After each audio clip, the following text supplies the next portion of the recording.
വീട്ടിൽ കുഞ്ഞമ്പ്ലാവിൽ ഇതേ കാലം തെറ്റിയൊരു ചക്ക ഉണ്ടായിട്ടുണ്ട് കേട്ടോ.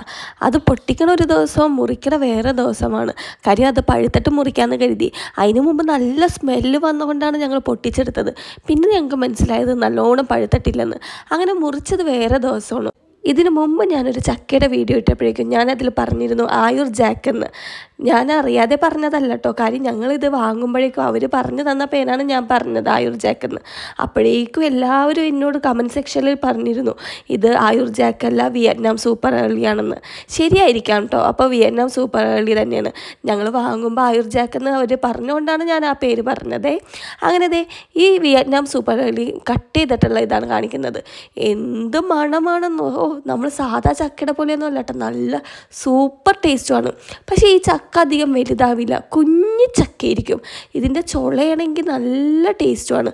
പക്ഷെ കുഞ്ഞു ചക്ക ആയതുകൊണ്ട് അതിൻ്റെ ചുളയുടെ എണ്ണവും നമുക്കറിയാൻ പറ്റുമല്ലോ. കുറച്ചെണ്ണമേ കിട്ടുള്ളെങ്കിലും ഉണ്ടല്ലോ, സാധനം നല്ല കിടു ടേസ്റ്റാണ്.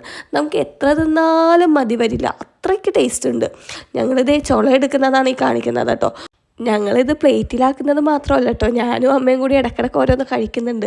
കഴിച്ചുകൊണ്ടേയിരിക്കാൻ തോന്നും. കാര്യം അത്രയ്ക്ക് മധുരമാണ്. നമുക്ക് എന്ത് ടേസ്റ്റാണെന്നോ, നല്ല സൂപ്പർ ടേസ്റ്റാണ് കേട്ടോ. എല്ലാവരുടെയും വീട്ടിലുണ്ടോ ഈ Vietnam super early Jack fruit? സൂപ്പറാണ് കേട്ടോ. ഇല്ലെങ്കിൽ ഒന്ന് വാങ്ങി നടണേ. സാധനം നല്ല കിടു ടേസ്റ്റാണ്. വീട്ടിലധികം സ്ഥലം പോവാതെ തന്നെ കുഞ്ഞു പ്ലാവിലെ നല്ല കിടു ടേസ്റ്റ് ചക്ക നമുക്ക് കഴിക്കാം. അപ്പോൾ വീഡിയോ ഇഷ്ടമായാൽ ലൈക്ക് ആൻഡ് സബ്സ്ക്രൈബ് ചെയ്യണേ. ബായ്.